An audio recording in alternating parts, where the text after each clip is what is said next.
And EDSA is not kahit anong rehabilitation ang gawin dyan. Hindi naman yan lalapad, di ba? Yun na yun eh. Ang gagawin ng rehabilitation, reblocking, ayusin yung pavement, ayusin ang sidewalks. So, ang problema natin is the volume of cars.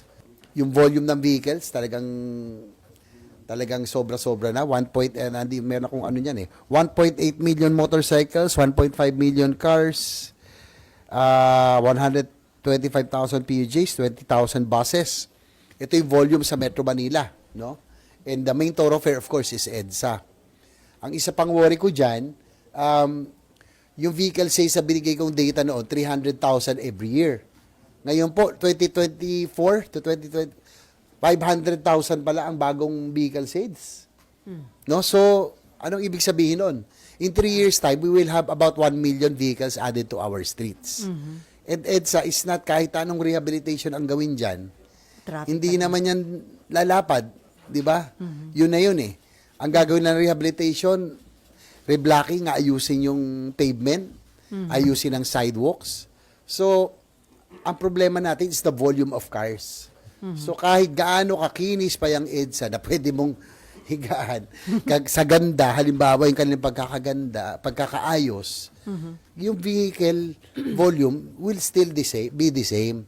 That's why, my suggestion is finish the ongoing railway projects, the North-South Commuter Railway, the Metro Manila Subway System, the MRT-7, and kung meron pang ibang maidadagdag. I have been talking about pushing for the railway system for the longest time na sabi ko sa house noon, naalala ko pag nag-privilege speech ako about the railways dahil hindi pa naman masyadong traffic, wala naman nakikinig sa akin nun eh. But I think this is the way to go. Sabi ko, railway is the only way.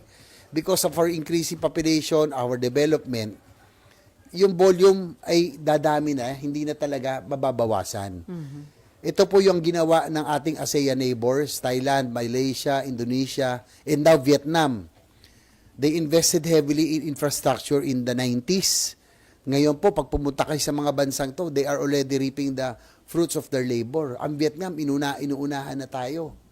So, yung economic impact assessment, kaya ako nabanggit, ano po, ang problema natin, we're losing 3.2 billion a day because of traffic. No? And it will increase to 5.6 billion by 2035 kung wala tayong gawing high-impact projects for infrastructure.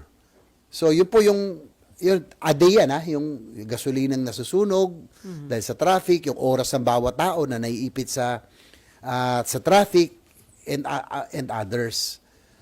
Second, foreign investments. Dapat doon i-consider din.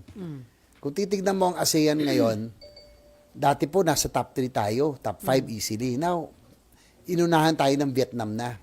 Di ba? Singapore, of course, Malaysia, Thailand, Indonesia, and now Vietnam. Tapos pang-anim na tayo. One of the reasons is high cost of energy, labor cost, and weak infrastructure. So, kung gagawin mo pa yung EDSA ngayon, panahon na ito, talagang yung foreign investments na inaasam natin, na tinrabaho ng Pangulo nung unang termino, nung unang upo niya, talaga inikot niya we are open for business. Wala nang pupunta sa atin. Madi-discourage So, sila. we have to, ang pinaka-primary consideration is the economic impact because brought about the total rehabilitation. So, hindi yun ang sagot, sir. Sabi ko nga, kahit gaano kakainis, kagaganda gawin mong EDSA, ganun pa rin ang vehicle volume eh. Di ba? Hindi naman, ang aim natin, mabawasan yung vehicle volume. Paano mababawasan? Kailangan maging online na ang mga railway system. People should now use the mass transit. Pag maganda at maayos, di ba? Yan ang ginagawa sa Europe, sa Asian neighbors natin. Masyado tayo, we have become a car-centered society for so long. We need to look into mass transit because of our growing population. And I think it's not only convenience, that's why I'm pushing for the railway system, improvement of airports, infrastructure, because it will spread out the development. It will develop the countrysides, hindi lang Metro Manila, Cebu at Davao. Dapat yan, pag may railway, maikalat yan. And this will create growth development areas. We will create growth nodes, opportunities. Yan po ang magiging epekto nito. Opo, mahal po ang infrastructure, but yung pong opportunities and jobs and opportunities, doon lang natin maibibigay yan by creating new growth areas, especially in the provinces.